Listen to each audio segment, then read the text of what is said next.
की मौत हो गई और 20 से ज्यादा लोग घायल हैं। हमले की जिम्मेदारी लश्कर तैयबा के विंग द रेजिस्टेंस फ्रंट यानी टीआरएफ ने ली है।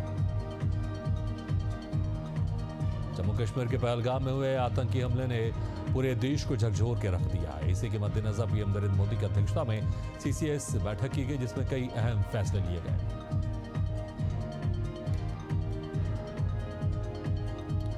पहलगाम आतंकी हमले के बाद पीएम नरेंद्र मोदी सऊदी अरब का दौरा छोड़कर दिल्ली पहुंचे और आतंकवादी हमले के मद्देनजर पालम हवाई अड्डे पर आपातकालीन बैठक ली।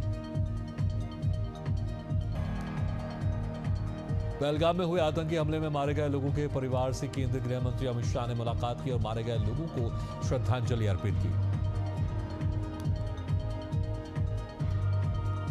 जम्मू कश्मीर के बारामूला में एलओसी के पास घुसपैठ की बड़ी कोशिश को भारतीय सेना ने नाकाम कर दिया और एनकाउंटर में 2 आतंकवादियों को ढेर कर दिया। वहीं सुरक्षा बलों की टीम ने आतंकियों के पास से 2 राइफल और एक आईईडी बरामद की है। अमेरिका के उपराष्ट्रपति जेडी वेंस ने जयपुर सिटी पैलेस जाने का अपना प्रोग्राम अचानक कैंसिल कर दिया है। उनके इस फैसले की वजह अभी सामने नहीं आई, लेकिन वेंस ने यह फैसला आगरा से जयपुर वापस लौटने के करीब 1 घंटे बाद लिया है। छत्तीसगढ़ के मुख्यमंत्री विष्णुदेव साय 2 दिवसीय मुंबई दौरे पर हैं। मुंबई में टेक्सटाइल पर एक एमओयू कार्यक्रम में शामिल हुए। इस मौके पर छत्तीसगढ़ सरकार ने सीएमएआई के साथ एमओयू भी साइन किया है।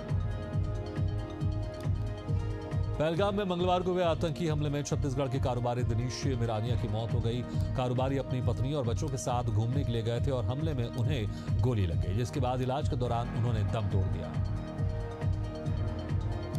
पहलगाम आतंकी हमले में हुए छत्तीसगढ़ के कारोबारी की मौत पर सीएम साय ने सोशल मीडिया एक्स पर पोस्ट कर दुख जताया है। सीएम साय ने पोस्ट करते हुए लिखा कि इस दुख की घड़ी में हम पीड़ित परिवार के साथ खड़े हैं। जम्मू कश्मीर के पहलगाम में हुए आतंकी हमले के बाद केंद्रीय गृह मंत्री अमित शाह श्रीनगर पहुंचे। उन्होंने आतंकियों पर एक्शन की तैयारी करने के लिए सीएम उमर अब्दुल्ला और शीर्ष सुरक्षा अधिकारियों के साथ हाई लेवल मीटिंग की।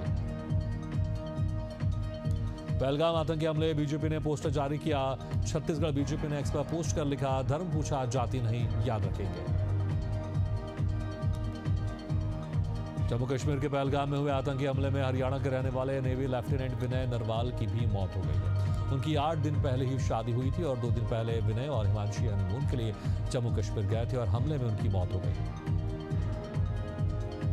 जम्मू कश्मीर के पहलगाम में हुए आतंकी हमले को लेकर बालोद जिला यूथ कांग्रेस ने आतंकियों का पुतला फूंका। युवा कांग्रेस कार्यकर्ताओं ने कांग्रेस भवन से आतंकियों का पुतला लेकर आतंकवादी हाय हाय के नारे लगाते हुए जय स्तंभ चौक पहुंचे, जहां पहुंचकर कार्यकर्ताओं ने पुतले पर आग लगाई।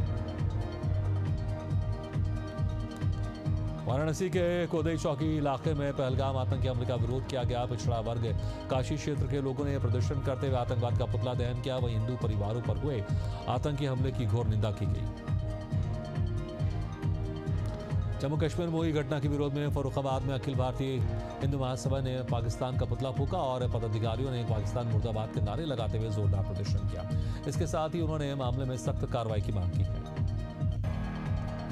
जम्मू कश्मीर के पहलगाम में आतंकी हमले के बाद जनवरी से घूमने गए लोगों के परिजनों ने अब राहत की सांस ली है। घूमने गए सभी 11 लोग सुरक्षित बताए जा रहे हैं। जिस समय आतंक हमला हुआ उस समय सभी लोग हमले की जगह पर ही मौजूद हैं। फिलहाल सभी सेना की सुरक्षा में सुरक्षित हैं। बिहार के कांग्रेस प्रदेश मुख्यालय में स्वतंत्रता सेनानी बाबू कुंवर सिंह के विजय उत्सव का आयोजन किया गया। सदाकत आश्रम में बिहार कांग्रेस के प्रभारी कृष्ण अलावारू, प्रदेश कांग्रेस अध्यक्ष राजेश राम सहित कांग्रेस कार्यकर्ताओं ने बाबू कुंवर सिंह की प्रतिमा पर श्रद्धांजलि अर्पित की। मनिंदगढ़ में नगरीय निकाय चुनाव के बाद कांग्रेस पार्टी ने परिणाम को लेकर आरोप प्रत्यारोप का दौर शुरू हो गया है। नगर पंचायत उपाध्यक्ष विवेक चतुर्वेदी और महिला कांग्रेस जिलाध्यक्ष निर्मला चतुर्वेदी पर पार्टी के खिलाफ काम करने का आरोप लगा है। कांग्रेस पार्षद और प्रत्याशियों ने दोनों को निष्कासित करने के लिए प्रदेश अध्यक्ष दीपक बैज को पत्र लिखा है। सिद्धार्थनगर के समुगरा गांव में अंबेडकर की नई प्रतिमा स्थापित करने को लेकर पुलिस और ग्रामीणों के बीच ईंट पत्थर चले थे, जिससे तहसीलदार, पुलिस और ग्रामीणों को चोट लगी थी। इस घटना को लेकर समाजवादी पार्टी के नेताओं ने पीड़ित परिवारों से मुलाकात की। डेडवाना के ग्राम ठकरियाबास की ग्रामीण नई ग्राम पंचायत बनाने की मांग को लेकर जिला कलेक्टर कार्यालय पहुंचे। उन्होंने कलेक्टर से मांग की है कि दुदोली ग्राम पंचायत को हटाकर ठकरियाबास को नया ग्राम पंचायत बनाया जाए, जिसके लिए उन्होंने तहसीलदार को ज्ञापन भी सौंपा। हरदा जिले में 4 मैनुअल के विरोध में संविदा स्वास्थ्य कर्मचारियों ने रैली निकालकर हनुमान जी को ज्ञापन सौंपा। करीब 223 संविदा स्वास्थ्य कर्मचारियों ने अनिश्चितकालीन हड़ताल शुरू कर दी है, जिससे अस्पताल की व्यवस्था डगमगा गई है। रायपुर उपखंड क्षेत्र के गिरी ग्राम में ग्रामीण लंबे समय से मीठे पानी के लिए तरस रहे हैं। उन्होंने ब्यावर जिला कलेक्टर को ज्ञापन देकर मीठे पानी की आपूर्ति कराने की मांग की है और अपनी परेशानियों को ज्ञापन के माध्यम से कलेक्टर को बताया। पचमढ़ी की छावनी परिषद ने विस्थापितों के अतिक्रमण हटाने की कार्रवाई शुरू की। शासकीय जगह पर किए गए अतिक्रमण पर कार्रवाई की गई। अतिक्रमणकारियों ने बताया कि हमें पचमढ़ी से विस्थापित कर मोह गांव में बसा दिया गया है, लेकिन प्रशासन ने किसी प्रकार की कोई बुनियादी सुविधा नहीं दी है।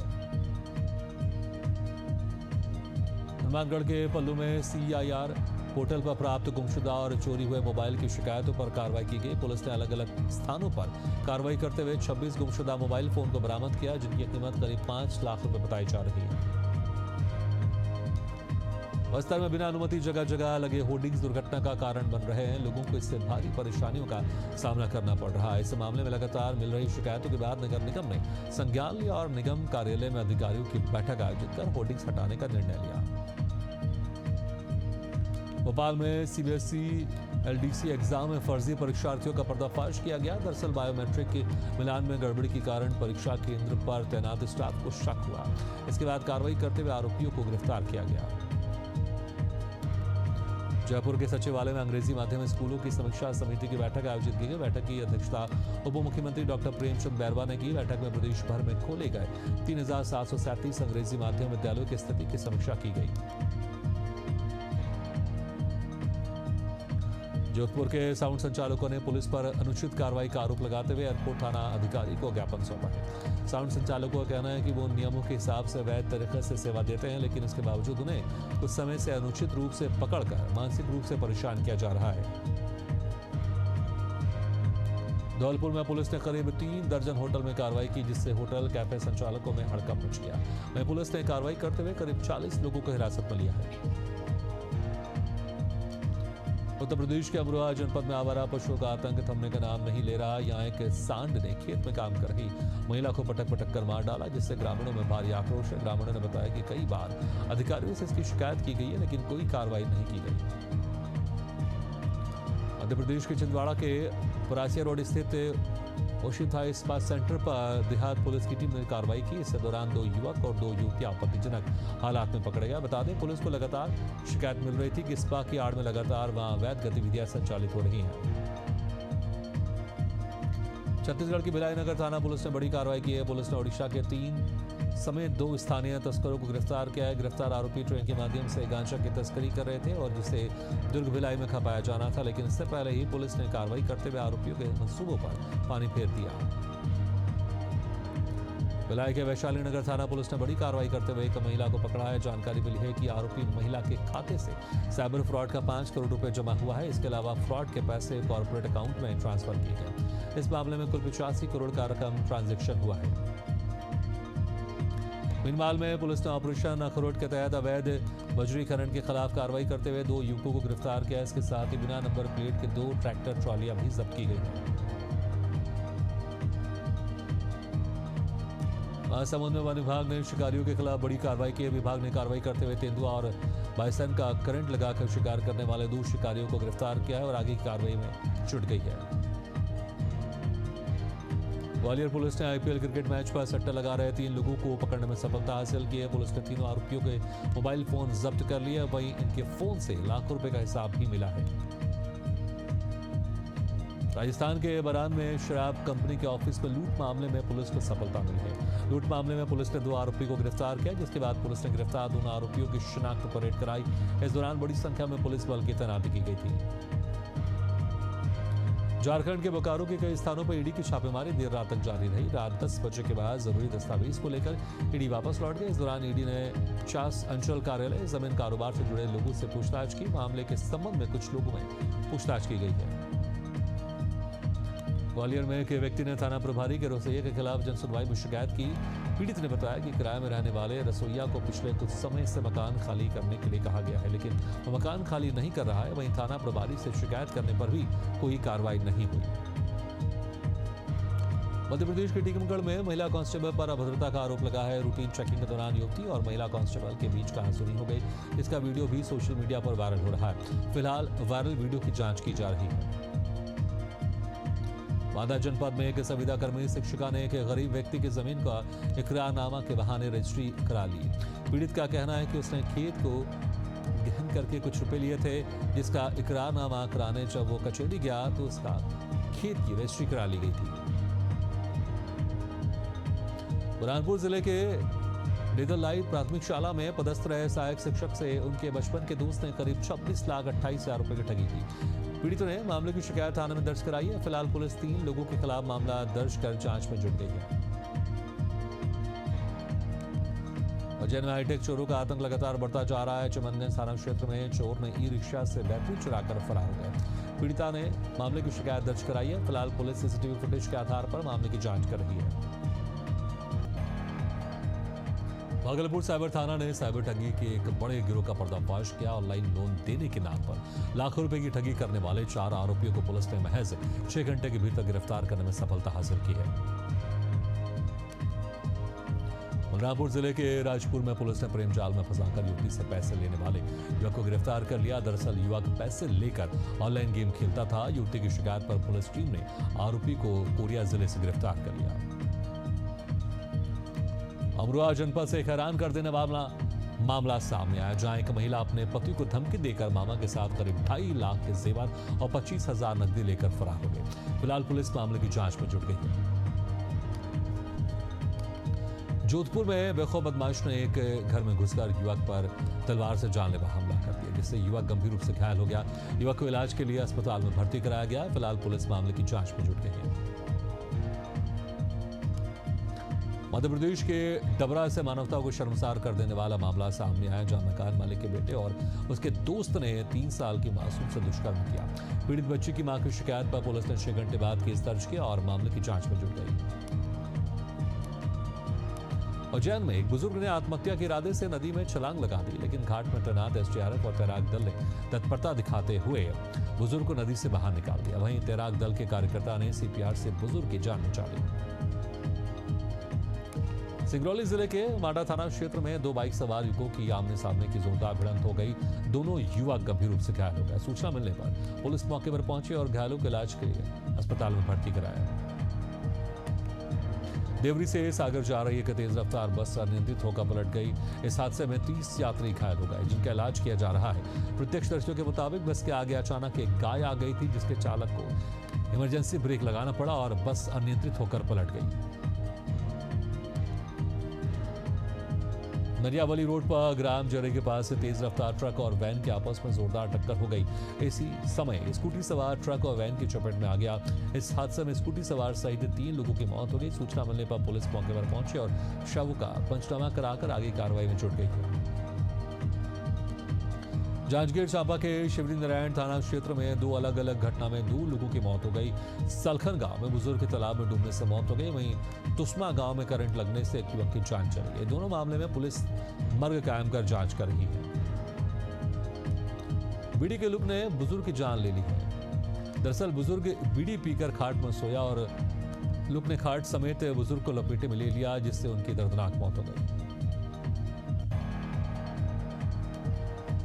वाराणसी में 12वीं के छात्रों को संदिग्ध परिस्थितियों में कान के पास गोली लगी। उसे तत्काल अस्पताल ले जाया गया, जहां उसकी गंभीर स्थिति को देखते हुए बीएचयू ट्रॉमा सेंटर रेफर कर दिया गया और इलाज के दौरान छात्र की मौत हो गई। झारखंड के साहिबगंज के पहाड़ी इलाके के पास जंगल में एक महिला की सड़ी गली लाश मिली है। सूचना पर पुलिस मौके पर पहुंची और शव को कब्जे में लेकर पोस्टमार्टम के लिए भेज दिया है। फिलहाल पुलिस मामले की जांच पड़ताल में जुट गई है।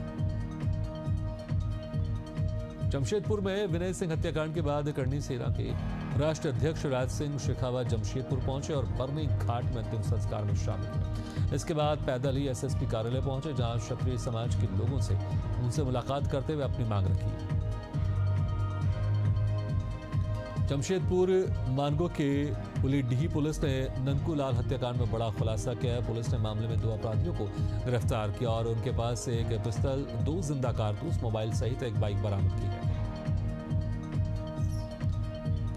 हनुमानगढ़ के पल्लू पुलिस को बड़ी सफलता मिली है, जहां पुलिस ने हत्या की कोशिश करने वाले आरोपी को गिरफ्तार कर लिया। आरोपी पिछले 3 महीने से फरार चल रहा था। कोरबा के बालको थाना परिसर में खड़े कार में अचानक आग लग गई, जिससे क्षेत्र में अफरा तफरी मच गई। देखते ही देखते कार आग की लपेटों में आ गई। सूचना मिलने पर फायर ब्रिगेड की टीम मौके पर पहुंचे और आग पर काबू पाया गया। शाहजहांपुर के नेशनल हाईवे पर एक चलते ट्रक में अचानक आग लग गई, जिससे हाईवे पर जाम लग गया। सूचना मिलने पर फायर ब्रिगेड की टीम मौके पर पहुंची और आग पर काबू पाया गया। ओडिशा में नरवाई की आग ने भूसे के ढेरों को चपेटे में ले लिया। सूचना मिलने पर फायर ब्रिगेड और पुलिस की टीम मौके पर पहुंची। फायर ब्रिगेड टीम ने घंटों की कड़ी मशक्कत के बाद आग पर काबू पाया। फरुखाबाद के डूडा कार्यालय में भीषण आग लग गई, जिससे आसपास क्षेत्र में दहशत फैल गई। सूचना मिलने पर पुलिस और फायर ब्रिगेड की टीम मौके पर पहुंची और कड़ी मशक्कत के बाद आग पर काबू पाया। उज्जैन में यात्री हजारों की संख्या में नागचंदेश्वर भगवान के दर्शन कर 118 किलोमीटर की पंचकोशी यात्रा के लिए निकले। यहाँ पंचकोशी यात्रा की परंपरा अनादिकाल से चली आ रही है। पंचकोशी यात्रा में 4 पड़ाव होते हैं। श्रद्धालु अपनी मनोकामना पूरी करने के लिए इस यात्रा को करते हैं। कासगंज के जवान उदय विद्यालय थरा चीत्रा के प्रांगण में 36वीं क्षेत्रीय कबड्डी प्रतियोगिता का आयोजन किया गया, जिसका समापन मुख्य अतिथि के रूप में मौजूद अपर पुलिस अधीक्षक राजेश भारती ने किया। वहीं इस आयोजन में लखनऊ संभाग के 7 संकुल के 288 छात्रों ने प्रतिभाग किया। भाटापारा के लवई चक में आदिवासी ध्रुव गौंड समाज की ओर से मुख्यमंत्री कन्या विवाह का आयोजन किया गया, जिसमें 13 जोड़े शादी के पवित्र बंधन में बंधे। यूपीएससी के नतीजों ने देश भर के कई परिवारों के सपनों को नई उड़ान दी है। इसी कड़ी में आगर मालवा के आयुष यूपीएससी में सफलता का परचम लहराया। आयुष की यह सफलता पूरे जिले के लिए गर्व का क्षण है। मध्य प्रदेश के मंदसौर जिले के गरुड़ के रहने वाले ऋषभ चौधरी ने यूपीएससी परीक्षा में 28वीं रैंक हासिल की है। ऋषभ ये उपलब्धि प्राप्त करने वाले गरुड़ नगर के दूसरे छात्र हैं। जोधपुर के त्रिलोक सिंह ने यूपीएससी के परिणाम में 20वीं रैंक हासिल की। यूपीएससी का परिणाम आने के बाद त्रिलोक के घर पर खुशी का माहौल है। त्रिलोक के पिता रिटायर्ड सूबेदार हैं, वहीं माता हाउसवाइफ है। एशियन न्यूज चैनल की खबर का बड़ा असर हुआ। एशियन न्यूज ने भीषण गर्मी में ड्यूटी के दौरान ट्रैफिक जवानों की परेशानी से संबंधित खबर प्रमुखता से दिखाई दी, जिसके बाद रायपुर के अलग अलग इलाकों में तपती धूप में ड्यूटी कर रहे जवानों को पानी, बोतल, इलेक्ट्रॉल और छतरी बांटे गए। प्रयागराज के सेंट कोलंबस स्कूल के छात्र छात्राओं ने अंतर्राष्ट्रीय पृथ्वी दिवस पर जागरूकता रैली निकाली। जागरूकता रैली में विद्यालय के अध्यापक और अध्यापिकाओं के सहयोग से पोस्टर, नारे समेत नुक्कड़ नाटक के माध्यम से पृथ्वी को स्वच्छ और सुरक्षित रखने का संदेश दिया गया। मध्य प्रदेश में पुलिस विभाग फील्ड में तैनात अपने कर्मचारी को बीमार होने से बचाने के लिए खास कदम उठाने जा रहा है। चिलचिलाती धूप में ड्यूटी करने वाले पुलिसकर्मियों को जल्द ही गर्मी के साइड इफेक्ट से बचाने आयुर्वेदिक दवाइयां दी जाएंगी। इसी के साथ एशियन एक्सप्रेस में फिलहाल इतना, लेकिन खबरों का सिलसिला लगातार जारी है। आप देखते रहिए एशियन न्यूज़।